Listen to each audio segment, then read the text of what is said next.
Okay, well, this morning's message was titled Forever in the Mind of God, and it had to do with our affirmation at the end of the service. And I did kind of get to interweave that in here a little bit, but as I sat down to do this, it just kept coming to me over and over again. Tammy and I had watched this documentary about the 60s the other day on television. It's been on many times. It was made back in the 90s, actually. But this just kept coming to me. So I just let it flow and let it go, and this is what came. But the decade of the 60s was a decade of tremendous change, a revolutionary decade that saw the consciousness of humankind expand and grow and move to a new level of understanding. The 60s saw great advances in minority rights, and great advances in women's rights, great advances in gay rights.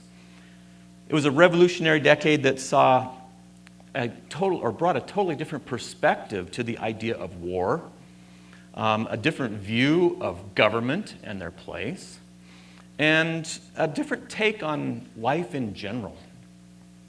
And although this time was chaotic and divisive and violent, I do believe it was a necessary time in advancing our human evolution. And as I was watching this documentary, I couldn't help but think that there are a number of similarities in our world today. Our country right now is very polarized and has been for a number of years. We are in the midst of a very controversial war. Trust in government and faith in government officials is at an all-time low, while government spending is at an all-time high.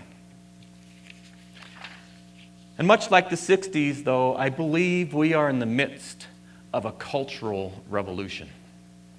I believe we are in the age right now of a dramatic shift in consciousness. We are living in a revolutionary era of change. And although I believe this revolution that we're talking about here has quite a different look than the revolution of the 60s, I believe the end result will be much more dramatic. The end result will have profound effects on all the future of all of society. When I watch programs like this one on the 60s, I find within myself this great desire to be a change maker, to step out and speak up and help initiate this change. And I find that unless I stay very grounded in spirit and unless I stay living in the heart of God, that it's very easy for me to get angry or upset or distraught or dismayed at what I see as the injustices or inequities and the intolerance that seems to pervade our society. Sometimes I think we have things real backwards. We have a strange way of looking at things. Our priorities seem to be somewhat out of whack. For instance, we tend to get all bent out of shape because some congressman had some extramarital affair, but we give very little thought or very little talk to the fact that there's some 17,000 people murdered in this country every year. That just doesn't seem right to me. It doesn't make sense that's our priority. We've got a whole group of people that want to protect us all from that extreme danger of two people of the same sex being married. But at the same time, we've got not thousands, but millions of children going to bed hungry every night. Something here doesn't make sense to me. And you see, for me, it's real easy for me to get caught up in all of this. It's real easy to get angry or upset, to become an activist, to step out, to make noise, to demand something different. And this was the approach of the 60s. And it was effective in its own way. But I believe that there is a much better way. I believe there's a much more effective alternative to promote lasting, beneficial change to all of society. It's time for a revolution, all right, but it's time for a spiritual revolution. It's time for an internal revolution. A revolution within the soul of humankind. A revolution in consciousness. A revolution of light and understanding. A revolution of peace and joy. A revolution of plenty for all. A revolution of wholeness and wellness. A revolution of caring, forgiveness, and love. And it is this revolution, this shift in consciousness, that will usher in a new age, a new society, a new earth. And the key to this revolution, the crux of it all, is that it begins and ends right here, with each and every one of us individually. The revolution must take place within the fabric of our own being. It must take place through our own work, through our own desires, through our own willingness to allow a higher power, a higher authority to rule our lives. The revolution is a personal one. It involves the overthrow of the current system with which our lives operate. And it's bringing in a new system, a new order, a new government to power in our own life. And as with any revolution, this one is bound to bring some distress and feelings of chaos and confusion. For as this takes place, what we're doing is we're giving up old patterns of thinking. We're giving up old methods of behavior. And it's not always easy to it's not always an easy task to give up those old habits that are so ingrained in our thinking. We have been taught for so long, from the time we were little on, and it's pervaded in our society, we have been taught that happiness and fulfillment are found out here. In money, or in material possessions, or in relationships, or our work. And when we've discovered, after we've attained those things to some degree, that we still feel empty, and we still feel alone, and we still feel unfulfilled, that's when we've turned to drugs, or alcohol, or sex, or even religion to try to fill that gap. We will, however, never find satisfaction, true satisfaction and true fulfillment out here. It won't happen because this is an ever-changing world of effect. Everything out here is temporal. Money comes and money goes, and it seems we always need more. And no matter how many things we own, there's always something new and improved that's going to make our life better. Or so they tell us. Even our relationships have left us unfulfilled because what are we doing in them? We're hoping and expecting someone else to fill our needs, to make us whole, when all the same time they're looking for us to do the same thing with them. We will, at last, however, find what we're searching for when we turn from the temporal world of effect out here to the changeless world of the divine in here. It's in this changeless world of spirit that we find stability. It's in this changeless world of spirit that we find happiness and peace, joy, satisfaction, and fulfillment. And this is what this wonderful science of mind philosophy teaches and expounds. That's why we're all here and a part of it. But because we're dealing with an infinite thing, whether you've been involved in this for 30 minutes or 30 years, doesn't matter much. There's always a deeper level to move into. There's always a new dimension of understanding. There's always new heights to scale. And this concept of a revolution becomes very real when we decide that no matter how much I've studied, no matter how much I've read and experimented with the many facets of this fabulous philosophy, it's now time to buy into it fully, to take it to the next level, to make it the guiding principle of my life every single moment of every single day. It's time to move past the what can I get out of this phase and move into the what can I become through this phase. It's time to leave doubt and fear and trepidation behind and grasp hold of faith and assurance and confidence. So imagine with me for a moment living a life without doubt. What if we never doubted that our thoughts and beliefs manifest as conditions and affairs in our life? Would we be a little more careful of our thoughts and beliefs? What if we never doubted that there is an intelligence within us that will always lead us and guide us into peace and joy and happiness? Why would I fear anything? What if we never doubted that all substance and all supply are readily available to us in abundance at all times? Would I worry about paying my bills?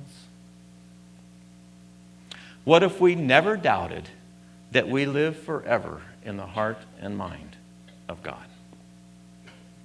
Pretty cool place to live. I think that would be revolutionary. And I, for one, am joining the revolution. And you're coming with me. Most every spiritual tradition out there, and most every mystic throughout the ages, and now many more and more in the fields of science, and most importantly, my own heartfelt inquiries, have led me to know that there is an energy that is eternal and infinite. And this energy makes up the whole of the universe. And this energy, being infinite, must be one and only and all. For there cannot exist an infinite something and something else. This energy must therefore run in and through and around everything that is. And in fact, it must be everything that is. This energy must be whole, and it must be complete, and it must be perfect, and it must operate in exacting harmony. This energy cannot know fear. This energy cannot know discord or chaos or disease. This energy must always operate in perfect peace. We are forever in the mind of God, which always operates in perfect peace. And therefore, it must always be complete joy. This energy must be all things, must exist as all substance, and must become all matter. And with all of these things in mind, this energy, whether I call it spirit or intelligence or divine mind or God, must be what I am. I must, because of being some part of this whole, then I must contain the attributes of the whole. Whatever is true of this whole must also be true of me as some part of this whole.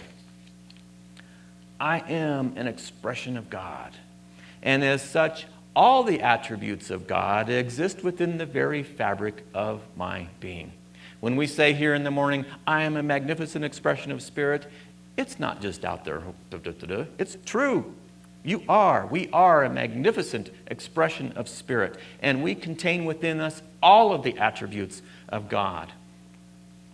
They make up the true me. My true self is one of wholeness, one of peace, one of joy, one of harmony, one of abundance. My true self is one of no fear, no doubt, no disease, no discord. And allowing my true self to shine forth, allowing my true self to radiate through me, and allowing my true self to be in control of every moment of my life is a revolution. So how do I do this? Well, I must first get this little self, this ego self of me out of the way. That part of me that's used to being in control must now be shown the door. I must be willing to allow that higher part, that higher self, that true self, to lead and guide and direct my life. And I must learn how to distinguish between the two. And the only way that I know how to do this is practice. Maybe you've got a better way, I don't know. The only way I know is to practice, practice, practice. Just like anything else that we want to get good at, we must put it to work. If I want to learn to play the guitar, I can read every guitar book out there, and I can talk to every guitar player there is, and I can shop, and I can look at, and I can plan, and I can dream about my ideal guitar. But none of these things is going to make me a good guitar player. They may all help, but they're not going to make me a good guitar player. The music comes with practice, with figuring out which notes fit with which strings to pluck, which frets to hold down for how long, which chords fit together, what speed to strum, or do I pick instead? It comes with getting my fingers calloused and used to playing. It comes with training my fingers to move at the right time, to the right place. You know, it becomes all very technical, but we can never know how it all works until we put it to practice. Yeah. So, and how do we put this to practice? How do we come to know and recognize the difference between the little ego me and the higher, true God me? How do we begin to change our life experiences? How do we create this new world, this heaven on earth that we're seeking? Well, I'd like to share with you this morning 3 ways, 3 practices to put to work in order to bring about this revolution. And the first of those is the practice of inner silence, inner reflection, inner contemplation. We must quiet our ever active, ever noisy, ever busy mind in order to hear that still small voice that's always there awaiting our recognition. Now, there are many forms and many types of meditation, and I don't believe it matters so much how we meditate. What matters is that we find a place within ourselves that we know that we've made contact with that higher power. A dimension within where we've experienced a unity with the whole. And when it happens, we know that it's happened. Then we must continue this practice and learn to differentiate then between the voice of God and the voice of the ego. And this only comes with practice. It comes with persistence. It comes with diligence. It comes with a willingness to suspend doubt and fear and disbelief. Powerful, powerful, powerful is meditation, silence, and stillness. The second practice I'd like to share with you is the practice of mindful thinking and mindful talk. Being very mindful of each and every thought and each and every word in our lives is a practice that takes extreme discipline. It takes great patience, And it takes a tremendous willingness to always be aware. But we can learn so much about ourselves if we're willing to be mindful. Being mindful of our thoughts will reveal to us those areas where we have doubts and fears. Being mindful will uncover those areas where we have misunderstandings and misperceptions. I found it interesting the other day, it was fairly early in the morning, laying in bed, and the phone rang. And maybe I've noticed this before, but it really occurred to me, I don't like that. And but what it was the idea of, what's this phone call? And then I thought, why am I doing that? If I am forever in the mind of God, why would I fear a phone call? Why would I doubt? And so I immediately said to myself, I'm not going to do that anymore. I'm not going to allow that to control me. Nothing. I gave this phrase to my daughter when she was very little, and she still uses it today. And I started using that right then. I said, nothing but good can come into my life, for God is in charge. Nothing but good can come into my life, for God is in charge. So the next time the phone rang, and that first thing what's the phone call for? The first thing I said was, nothing but good can come into my life, for God is in charge. That's being mindful. It's being aware of what we're thinking, of what's going on in our life, and then doing something about it to change it. Being mindful will show us these areas that we need to work on. Being mindful helps us to revolutionize our thinking. So then the third practice I'd like to share with you is the practice of following our intuition. Now, in order to follow our intuition, we first need to know and recognize the voice of our intuition. And this then is why that first practice, the practice of silence and meditation and learning that voice, is so important. Shakti Gawain, in her book Living in the Light, if you've ever read it, it's a fabulous book. She says of intuition, by learning to contact, listen to, and act on our intuition, we can directly connect to the higher power of the universe and allow it to become our guiding force.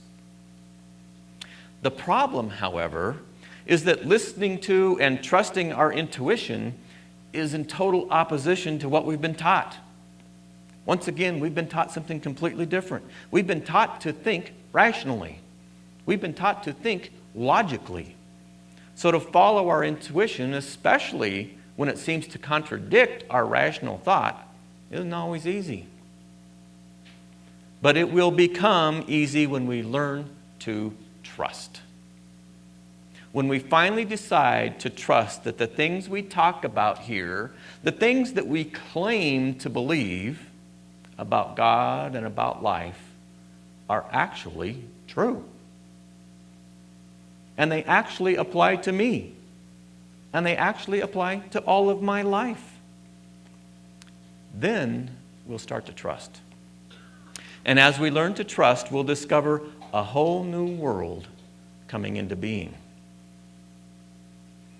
And this new world will be about living from our heart. This new world will be about living with passion and following our passion. This new world will be about service and discovering joy in service. And this new world will be about thoughtfulness and compassion and sharing and caring and love and forgiveness. This new world will be about people instead of things. It will be about hopes and dreams instead of wants and needs. And it will be about peace and joy rather than jealousy and coveting. The revolution will be complete. The old world, that old government of our inner being, will cease to exist, and a new, higher order of government will come to power. A new world order will come to be and will play out through the conditions and affairs in our life.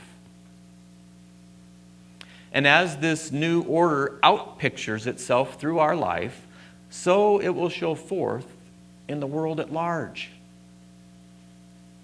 But the only way we will ever make lasting, permanent change in the affairs of the world is when we make lasting, permanent change within our own consciousness.